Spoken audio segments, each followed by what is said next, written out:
Dear students, now let's move to the next question. Okay. So the question is, একটি ক্ষুদ্র অন্তরিত ধাতব গোলকের আধান যথাক্রমে +24 ESU and +16 ESU এদের মধ্যে দূরত্ব 8 সেন্টিমিটার হলে এদের পারস্পরিক বল কত? তো এই প্রবলেমটা তোমরা নিজেরই পারবে হয়তো, কারণ আগের প্রবলেমগুলোর সঙ্গে এটা খুব মিল আছে এবং এটা বায়ু মাধ্যমে বলেছে। ওকে, এখানে যেটা দেওয়া আছে সেটা হচ্ছে Q1 equals to +24 ESU, okay, and Q2 equals to +16 ESU। আমি আগে বলছিলাম এগুলো ইউএসইউ মানে ইএসইউ অফ চার্জ বলা উচিত আর কি। ওকে, তো এখানে ডিস্টেন্স আর দেওয়া আছে 8 সেন্টিমিটার, তাহলে ফোর্সটা কত হবে না জাস্ট Q1 Q2 বাই আসবে। ওকে, তো Q1 Q2 ইজ 24 × 16, এভাবে 8 স্কোয়ার, তাহলে যদি 8 স্কোয়ার্ড হয় তাহলে স্যার 64, তাহলে 4 and this is 6, so the answer will be very easy, that is 6 dyne. Okay, 6 dyne. So students, now let's move to the next question. Okay, and this is very important problem. আমি superposition principal পড়ানোর সময় তোমাদেরকে বলছিলাম যে কিভাবে আমরা ত্রিভুজের তিনটি যদি কৌণিক বিন্দুতে বা শীর্ষবিন্দু আধান থাকে কিভাবে আমরা ফোর্স নির্ণয় করবো বাই ইউজিং সুপারপজিশন প্রিন্সিপাল। ওকে, তো এখানে যেটা বলা হচ্ছে যে তিনটি আধান রয়েছে +10 microcoulomb, +20 microcoulomb and -20 microcoulomb. 2 centimetre বাহু বিশিষ্ট একটি সমবাহু ত্রিভুজের শীর্ষবিন্দুতে অবস্থিত আধানগুলি বায়ু মাধ্যমে অবস্থিত ধরে 10 মাইক্রোকুলম আধানের উপর ক্রিয়াশীল বলের মান নির্ণয় করো।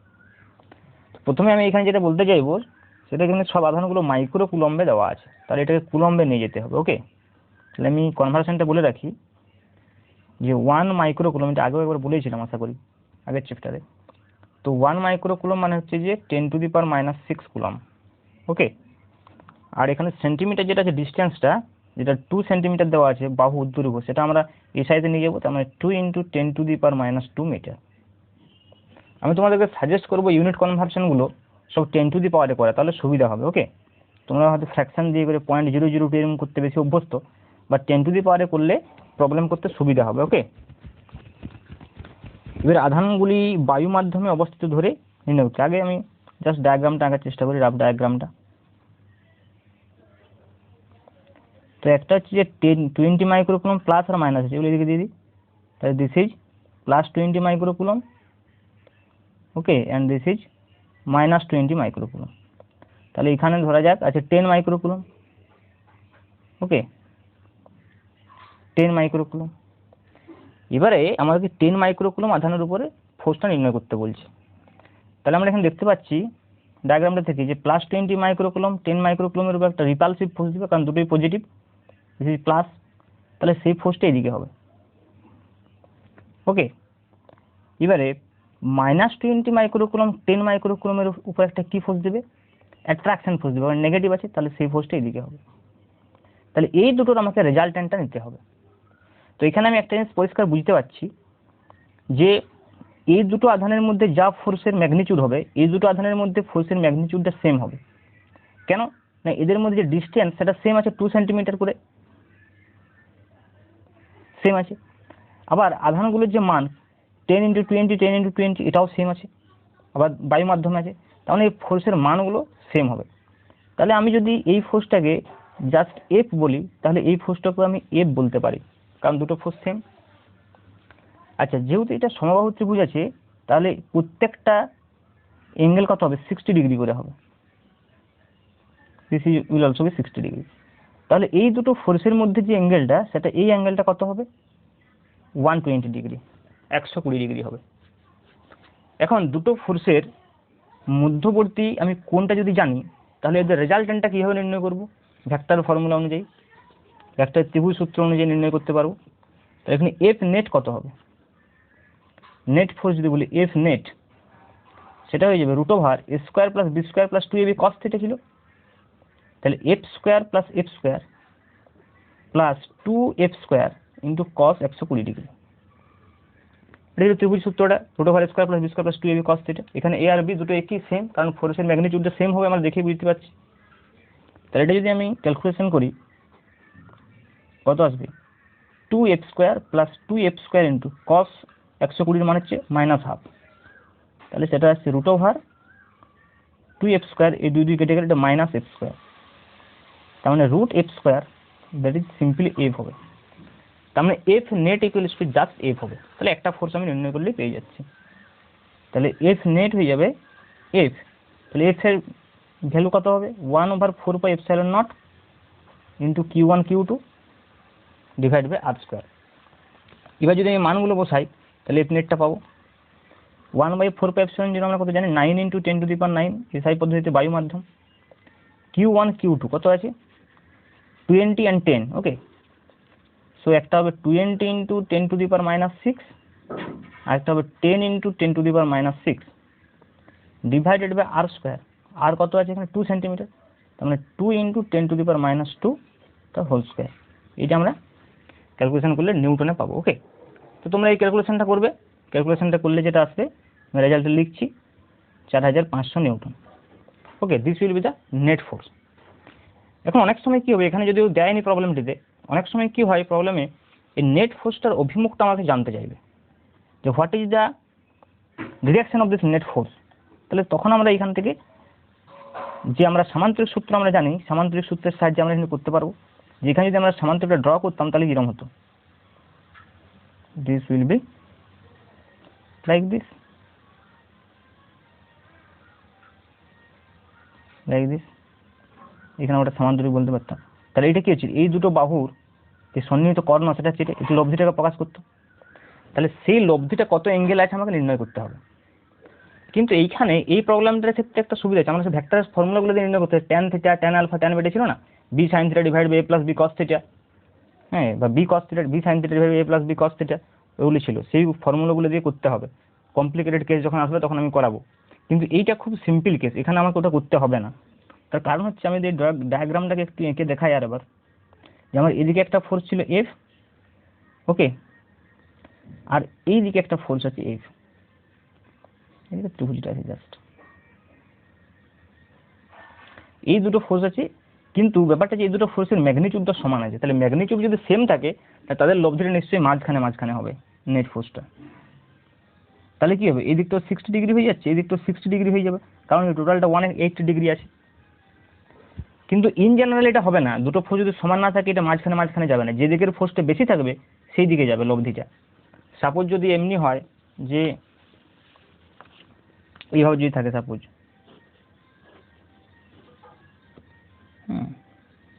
এদিকে একটা ফোর্স আর এদিকে একটা ফোর্স, তো দেখা গেলো যে এই ফোর্সটা 2f আছে, এইটা f, মানে আধানটা হয়তো দ্বিগুণ আছে হতে পারে, তাহলে সেক্ষেত্রে এই দিকের ফোর্সটা 2f হয়ে যাবে।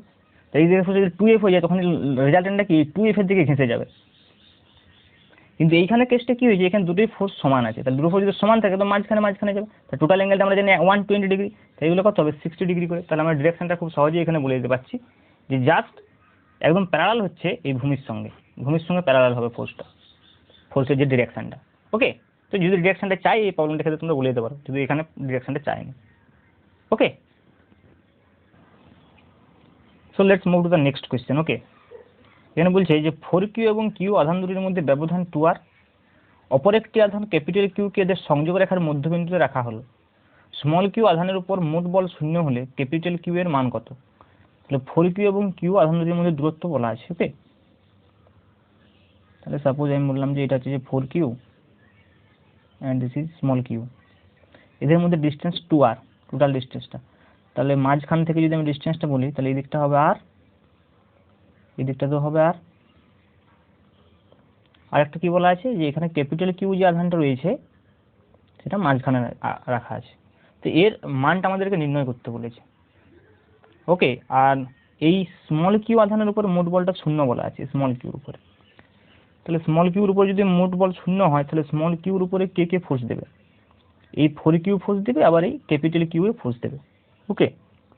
তাহলে এখন আপাতত আমি বুঝতে পারছি না এই ক্যাপিটাল কিউর সাইনটা কি, এটা নেগেটিভ আধান নাকি পজিটিভ আধান, ওকে।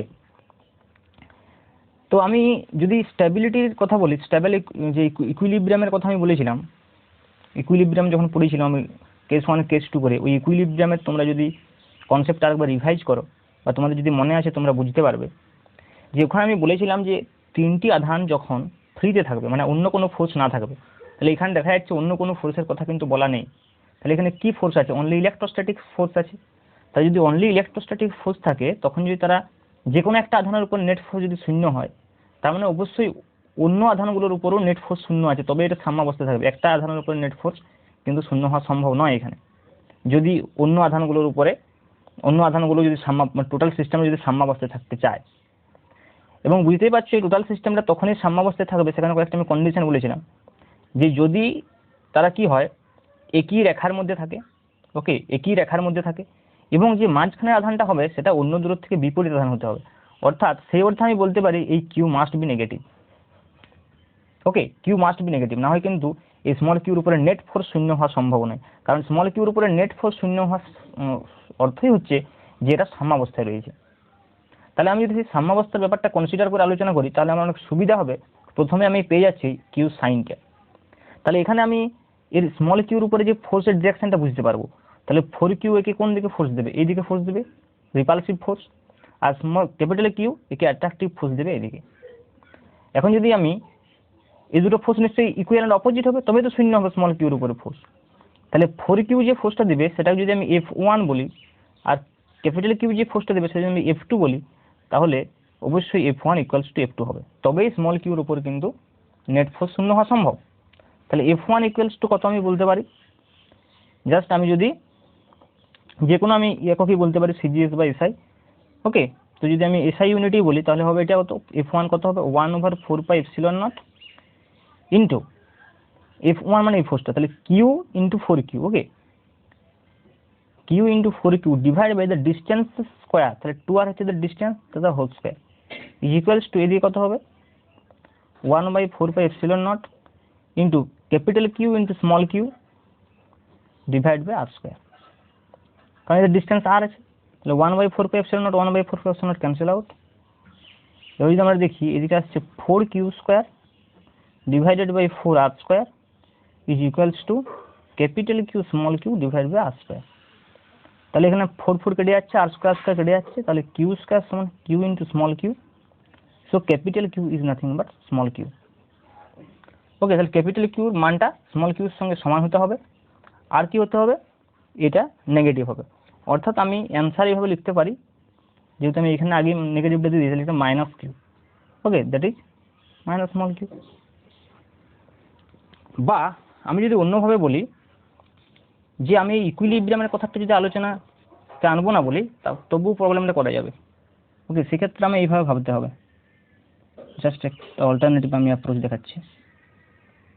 এখানে আমি আধানের যে প্রকৃতিটা, মানে চার্জটা, সেটা আমি আগেই বুঝতে পেরে গেলাম ইকুইলিব্রিয়ামের কথা ভেবে। আমি যদি ভাবি যে ওইভাবে আমি দেখবো না, ওকে, তাহলে আমি সেক্ষেত্রে প্রথমে ধরে নিই যে স্মল কিউর উপরে ফোর্সের আমি ডিরেকশন দেখতে যাবো, ডিরেকশন যেদিকে খুশি। ওকে, তাহলে আমার নেট ফোর্স আমাকে 0 বলছে, তাহলে এই ডিস্টেন্সটা আমার 2r বলা আছে, আর এই ডিস্টেন্সটা আমার r বলা আছে। তাহলে এই স্মল কিউর উপরে নেট ফোর্স কত হবে? এই 4Q আর কিউর জন্য অবশ্যই 1/4πε0 into 4Q into Q divide by 2r whole square, plus এই ফোর্সটা কত হবে? কিউ ইন্টু স্মল কিউ, ফোর্সটা অবশ্যই বোঝাচ্ছে যে এই দিক বরাবর হবে। তাহলে capital Q into small Q divide by R square, মানে অবশ্যই স্ট্রেট বরাবর হবে, লাইন জয়েনিং এর উপরে ফোর্সটা হবে, অন্য ডিরেকশনে হবে না। এটা বোঝাচ্ছে না, হয়তো ভেক্টর যোগ করতে হবে, সে তো আরো অন্য ব্যাপার। বাট এখানে এটা বলা যায় যে ফোর্সটা লাইন জয়েনিং এর উপরে হবে, তাহলে এটা নেট ফোর্স ইকুয়ালস টু 0। তাহলে এখানে 1/4πε0 এখানে একটা থাকবে অবশ্যই। তাহলে এখানে আমাদের কি কি কমন থাকছে? 1/4πε0 কমন থাকছে, okay, into 1/r square common থাকছে, ইন্টু এখানে দেখতে পাচ্ছি আমি যেটা হচ্ছে যে Q square 4Q square by 4 plus capital Q small Q is equals to 0। তাহলে 4 কেটে Q square plus capital Q small Q equals to 0। তার মানে Q square equals to minus Q Q, তাহলে একটা কিউ ক্যান্সেল হয়ে গেল, তাহলে Q equals to minus Q, মানে capital Q equals to minus Q. সেক্ষেত্রে আমাকে সাইনটা দেবে অ্যান্সারে। ওকে, আগে কি হচ্ছিল, আগে প্রবলেমটাতে আমি প্রথমে সাইনটা ধরে নিয়েছিলাম, তাই শুধুমাত্র ম্যাগনিটিউডটা দিয়েছিল, আর এখানে আমাকে সাইনটা দিচ্ছে। বাট আমি প্রেফার করবো এই রুলটা, এই প্রসেসটা ইজ ভেরি এক্সাক্ট প্রসেস। এখানে আমি ডিরেকশনটা না বলে আমি এইভাবে করছি, বাট এটাতে লজিকটা অনেক কম আছে, but here the very good, লজিকটা অনেক অনেক ভালো আছে। ওকে, এবং অন্যান্য প্রবলেমের ক্ষেত্রেও সুবিধা হবে। কাজে আমি এই প্রসেসটাই ফলো করতে বলবো। তোমরা প্রয়োজনে এখানে লিখে নেবে যে যেহেতু ইকুইলিব্রিয়ামে আছে, নেট ফোর্স শূন্য, তার মানে অবশ্যই দুটো ফোর্সকে অপোজিট হতে হবে, তার মানে অবশ্যই আধানটার যে প্রকৃতি সেটা নেগেটিভ হবে। Okay, so now let move to the next question.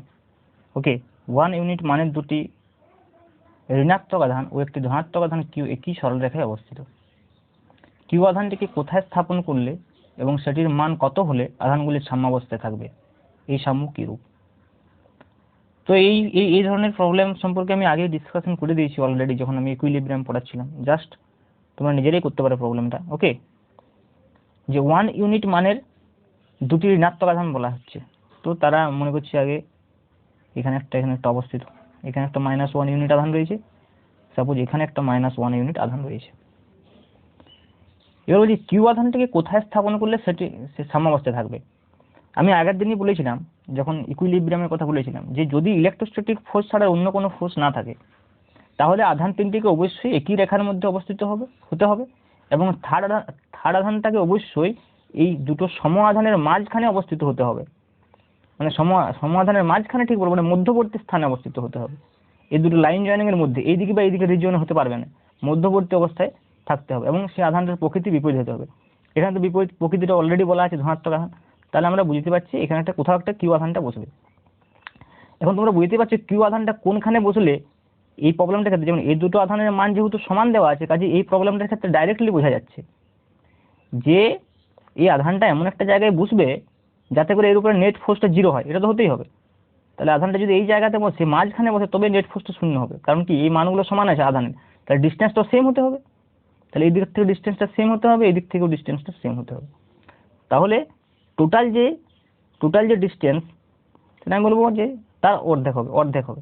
Okay, এখানে যেহেতু টোটাল ডিস্টেন্সটা তো কিছু বলা নেই, ইউনিট দিয়ে বলা আছে। ওকে, তাহলে এই ক্ষেত্রে আমরা কি করতে পারি,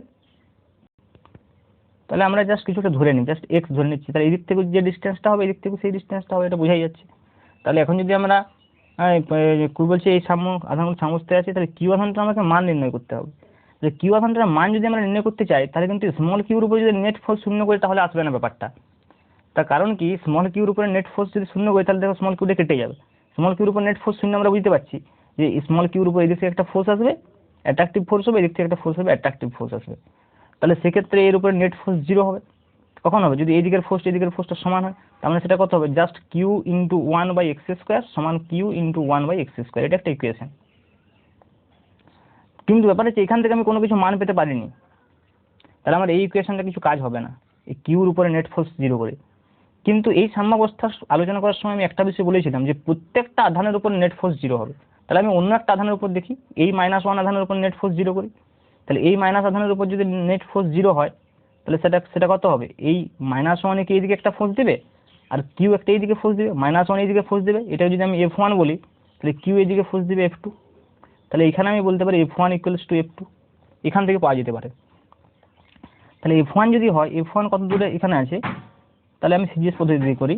তাহলে F1 কত হবে, 1 × 1, দুটো আধান আছে 1 × 1 ডিভাইডেড বাই দ্য ডিস্টেন্স কত, 2x তার whole square equals to F2 যদি বলি, তাহলে F2 অ্যাট্রাকটিভ ফোর্স আছে, তাহলে q × 1/x²। তাহলে এখান থেকে আমরা কিন্তু পেতে পারি, তাহলে কত হচ্ছে 1/4x² ইকুয়ালস টু q/x²। তাহলে q = 1/4, দ্যাট ইজ 0.25 ইউনিট। তার মানে কিউর মানটা আমরা পেয়ে গেলাম 0.24 ইউনিট, আর ডিস্টেন্সটা তো সেম, মানে মধ্যবিন্দুতে রাখতে হবে আধানটাকে, তবেই সাম্যাবস্থায় থাকবে। তো এখানে আরেকটা কোয়েশ্চেন আছে যে সাম্যাবস্থাটা কি ধরনের হবে। এটা অবশ্যই একটা অস্থির সাম্যাবস্থা হবে। তার কারণ তোমরা বুঝতেই পারছো যে আমি যদি স্মল কিউটাকে সামান্য একটু এদিকে সরিয়ে দিই, তাহলে কি হবে, এটা অ্যাট্রাক্ট হয়ে যাবে, অথবা যদি এদিকে সরিয়ে দিই, এটা অ্যাট্রাক্ট হয়ে যাবে। এখানে যখন শুধু সাম্যাবস্থার কথা বলবে, তখন তোমরা লাইন জয়েনিং এর সাম্যাবস্থাটাই বিবেচনা করবে, যদি না ভার্টিক্যাল সাম্যাবস্থার কথা বলা থাকে। যদিও এই প্রবলেমটার ক্ষেত্রে কি হবে, এই প্রবলেমটার ক্ষেত্রে আমি বলে দিয়েছিলাম যে যদি ইলেকট্রোস্ট্যাটিক ফোর্স ছাড়া অন্য কোনো ফোর্স না থাকে, তাহলে সেটা সবসময় আনস্টেবল ইকুইলিব্রিয়াম হবে, সবসময় অস্থির সাম্যাবস্থা হবে। ওকে, কারণ অস্থির সাম্যাবস্থার যে ডিসকাশনটা আমি দুভাবে আলোচনা করেছিলাম, যেটা সেকেন্ড কেসটাতে ছিল, সেকেন্ড কেসটাতে দেখবে দুটো আধান যখন ফিক্সড ছিল, তখন দুটো কেস হয়েছিল, একবার ভার্টিক্যাল লাইনের উপরে, একবার পারপেন্ডিকুলার লাইন, হরাইজন্টাল লাইনের উপরে, আবার ভার্টিক্যাল লাইনের উপরে। কিন্তু যখন শুধুমাত্র ইলেকট্রোস্ট্যাটিক ফোর্স অনলি আছে, তখন যে তিনটে চারটে কন্ডিশন ছিল সেগুলো ভেরি ইম্পর্টেন্ট। যে আধানটাকে প্রথম কথা এদের দুটোর মাঝখানে থাকতে হবে, মধ্যবর্তী স্থান থাকতে হবে। মাঝখানে থাকবে যখন দুটো আধান ম্যাগনিটিউডগুলো সেম হয়েছে, তখন তো মাঝখানে রাখতেই হবে। তাছাড়াও মধ্যবর্তী স্থানে যে কোনো একটা জায়গায় রাখতে হবে। এই আধানটার প্রকৃতি আলাদা হবে এবং এটা অবশ্যই কি থাকবে, অস্থির সাম্যাবস্থায় থাকবে always. Okay, so now let's move to the next question. দুটি একই পরিমাণ আধান D ব্যবধানে অবস্থিত, দুটি একই পরিমাণ আধান D ব্যবধানে অবস্থিত। তৃতীয় একটি আধানকে প্রথম আধান দুটি লম্ব সমদ্বিখণ্ডকের উপর x দূরত্বে রাখা হলো। দেখাও যে আধানটি সর্বাধিক বল অনুভব করবে যখন x = d/2√2 হয়। ওকে, তাহলে আমি জাস্ট একটা ডায়াগ্রামটা এঁকে নিই। দুটো একই পরিমাণ আধান বলছে, ধরে নিলাম এই দুটো আধান রয়েছে, জাস্ট স্মল কিউ, এদের মধ্যে ডিস্টেন্সটা d বলা আছে। ওকে,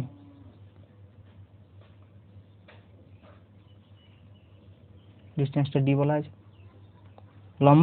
লম্ব সমদ্বিখণ্ডকের উপর x দূরত্ব, মানে একদম মাঝখান থেকে লম্ব সমদ্বিখণ্ডকের উপর x দূরত্ব। এখানে একটা আধান রাখা হয়েছে, ধরে নিচ্ছি সেই আধানটা প্লাস কিউ। ওকে, তাহলে এখানে আমরা একটা প্লাস কিউ আধানকে রেখেছি। এখন এই প্লাস কিউ আধানের উপরে আমাকে ফোর্সটা নির্ণয় করতে হবে এবং দেখাতে হবে যে সেটা সর্বাধিক বল অনুভব করবে যখন এই এক্সটা ডিস্টেন্সটা d/2√2 হয়। ওকে, তাহলে আমি দেখি কি কি ফোর্সটাই কিভাবে কাজ করবে এর উপরে। এদিকে একটা ফোর্স কাজ করবে, প্রথমে রিপালসিভ ফোর্স এদিকে একটা হবে, আর এই স্মল কিউর জন্য এদিকে একটা ফোর্স হবে।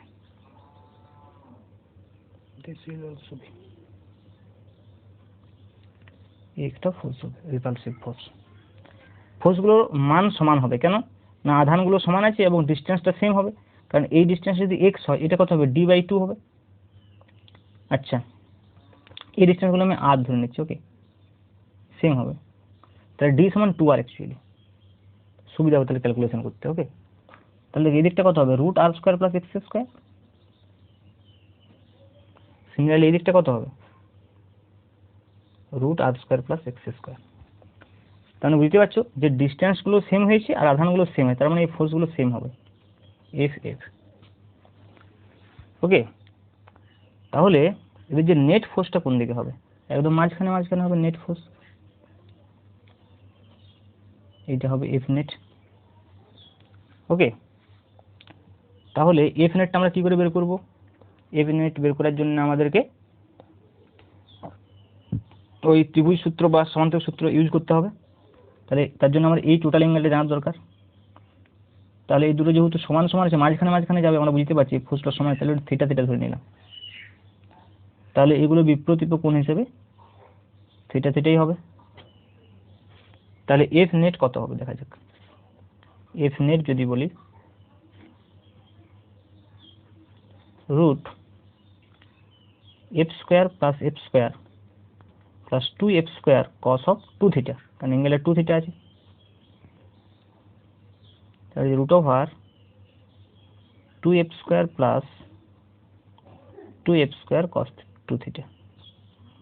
তাহলে এখানে যদি আমি 2f² কমন নিয়ে নিই, তাহলে হয়ে যাবে 1 + cos 2 থিটা। ওকে, আর 1 + cos 2 থিটা মানে 2 cos² থিটা, তোমরা নিশ্চয়ই গণিতের কোণের ফর্মুলাগুলো জানো। তাহলে 2f² × 1 + cos 2 theta means 2 cos² theta.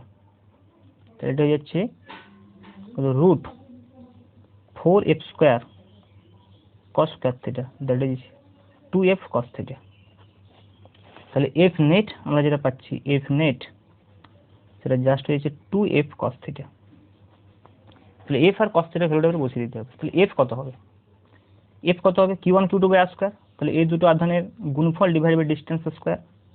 তাহলে 2 × capital Q × small q divided by distance square, মানে রুট আছে, তাহলে এটা সিম্পল r² + x² হবে জাস্ট, কারণ স্কয়ার করলে রুটটা উঠে যাবে।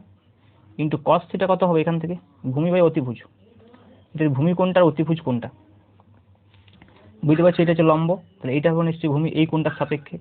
তাহলে ভূমি বাই অতিভুজ মানে x/, এটা হবে, তাহলে x/√r² + x²। তাহলে যে ফোর্সটা আমরা আলটিমেটলি পাচ্ছি F নেট, সেটা কত হচ্ছে 2qq × x ডিভাইড বাই এখানে একটা আর স্কোয়ার প্লাস এক্স স্কোয়ার আছে, এখানে টু দি পাওয়ার হাফ আছে, এটা হবে কত R square plus x square to the power 3/2। তাহলে এটা হচ্ছে আমরা নেট ফোর্স পেয়েছি, কিন্তু আমাদের এখানে নেট ফোর্সটা জিজ্ঞেস করেনি, আমাদেরকে জিজ্ঞেস করছে নেট ফোর্সটা কখন ম্যাক্সিমাম হবে, এক্স এর কোন মানের জন্য নেট ফোর্সটা ম্যাক্সিমাম হবে। ওকে, সেটা এখানে জানতে চেয়েছে। তাই এটা হচ্ছে নেট ফোর্স। এই ফোর্সটা কখন ম্যাক্সিমাম হবে না, এই ফোর্সটা কার সাপেক্ষে ভেরি করছে, এক্স এর সাপেক্ষে, এক্স ছাড়া বাকি সব কনস্ট্যান্ট এখানে। তাহলে কোনো একটা ফাংশনের ম্যাক্সিমাম মিনিমামের শর্ত অনুযায়ী কী হয়, সেটা কখন ম্যাক্সিমাম পাওয়া যাবে, যখন তার সাপেক্ষে ডিফারেন্সিয়েশন, ফার্স্ট ডিফারেন্সিয়েশনটা শূন্য হবে, মানে এখানে df net by dx equals to শূন্য হবে, তখন এর ম্যাক্সিমাম। এটা একটা ম্যাক্সিমাম মিনিমামের কনসেপ্ট। ওকে, আমি ক্লাস 11 অনেকবার বলেছি, এছাড়াও তোমরা যখন ম্যাক্সিমাম মিনিমাম পড়বে ক্লাস 12 তখন পাবে যে কোনো একটা ফাংশনের ম্যাক্সিমাম মান নির্ণয় করার জন্য আমার তার ফার্স্ট ডিফারেন্সিয়েশন ভেরিয়েবলের সাপেক্ষে ফার্স্ট ডিফারেন্সিয়েশনটা আমাকে 0 নিতে হবে, তাহলে ভেরিয়েবলটা যে মানটা বেরিয়ে আসবে সেটাই হবে, সেই মানটার জন্যই ওই ফাংশনটা ম্যাক্সিমাম হবে। তার মানে এটা করলে এই df বাই dx সমান 0 করলে x এর যে মানটা বেরিয়ে আসবে সেই মানটার জন্যই ফোর্সটা ম্যাক্সিমাম হবে। তাহলে এখানে আমাকে ডিফারেন্সিয়েশনটা করতে হচ্ছে। তাহলে এখানে 2q তো কনস্ট্যান্ট, দেখে বুঝতে পারছি। তাহলে আমরা জানি কি ডিফারেন্সিয়েশন নিয়ম অনুযায়ী লব ডিভাইড বাই হর আছে ইউ বাই ভি ডিফারেন্সিয়েশন করব, তাহলে নিচটা আমরা জানি স্কোয়ার হবে, তাহলে জাস্ট কিউ হয়ে যাবে। তাহলে উপরটা কি হবে, just r square plus x square হর ইন্টু লবের ডেরিভেটিভ, এক্স এর ডেরিভেটিভ 1 হবে, মাইনাস এক্স ইন্টু এটার ডেরিভেটিভ, এর ডেরিভেটিভ কত হবে 3/2 into R square plus x square to the power 3/2 minus 1 into x square derivative হবে 2x। ওকে, এইটা সমান 0, এখান থেকে এক্স এর মানটা যেটা বেরিয়ে আসবে। তাহলে জাস্ট যেটা দেখা যাচ্ছে লব ডিভাইড বাই হর সমান যদি 0 হয় তার মানে উপরের টার্মটা নিশ্চয়ই 0 হবে, তাহলে জাস্ট আমি উপরেরটা ক্যালকুলেশন করলে হয়ে যায়।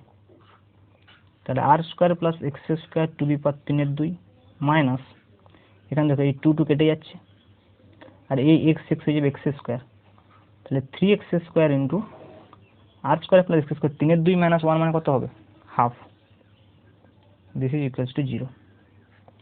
তাহলে এখানে যদি আমি R square plus x square to the power half common নিয়ে নিই, তাহলে এখানে কত পড়ে থাকছে R square plus x square minus 3x square. Okay, that will be 0। তাহলে আমি বলতে পারি এই টার্মটা 0 করা যাবে না, কারণ এখানে 0 করলে আমার এটা ইমাজিনারি চলে আসবে, আর স্কোয়ার সমান মাইনাস এক্স স্কোয়ার চলে আসবে, তাহলে নিশ্চয়ই এই টার্মটা 0 হবে। তাহলে যদি দুটো রাশির গুণফল মানে যে কোনো একটা 0, this is not equals to 0। Okay, this is not equals to 0, why, এটা যদি আমরা 0 করি দেখো তাহলে কত হবে r square plus x square সমান 0, that means x square equals to minus r square, তার মানে এখানে এক্স ইকুয়ালস টু কত হয়ে যাচ্ছে root over minus r square হয়ে যাচ্ছে, তার মানে এটা আইআর হয়ে যাবে, প্লাস মাইনাস আইআর হয়ে যাবে, তার মানে ইমাজিনারি চলে আসছে, তার মানে এটা হওয়া সম্ভব, তার মানে অবশ্যই এই দিকেরটা হবে। তাহলে সেটা কত হচ্ছে R square minus 2x square equals to 0, R square equals to 2x square, that means x square equals to r square by 2, that means x equals to plus minus r by root 2। এবারে plus মাইনাসটা কি বোঝাচ্ছে, just এটা বোঝাচ্ছে যে উপরের দিকে হলে প্লাস আর লম্ব সমদ্বিখণ্ডক বলা হয়েছে, তাহলে লম্ব সমদ্বিখণ্ডক থেকে আমার উপরের দিকে হতে পারে আবার নিচের দিকে হতে পারে, তো তাহলে উপরের দিকে হলে প্লাস নিচের দিকে হলে মাইনাস, যেহেতু আমি উপর দিকে ধরেছি আমি প্লাস হবে, তাহলে দুটো অ্যান্সারই হতে পারে। এবার দেখো আমরা প্রথমে একটা জিনিস যেটা ধরে নিয়েছিলাম যে এখানে যে d সমান 2r, this is very important, d সমান 2r, তাহলে আমার সেম ভ্যালুটা পুট করতে হবে এখানে। তাহলে যেহেতু আমরা জানি d সমান 2r, তাহলে r সমান কত হয়ে যাবে d/2, তাহলে r এর জায়গায় আমরা d/2 বসিয়ে দেবো, তাহলে আমরা x কত পাচ্ছি এখানে plus minus d/2√2, this will be the problem, answer to the problem. এবারে অ্যান্সারটা তোমাদের প্লাস হয়েছে তার কারণ উপরের দিকে ধরা হয়েছে আর কিছু, কিন্তু অ্যান্সার ছিল plus minus d/2। Okay, so thank you.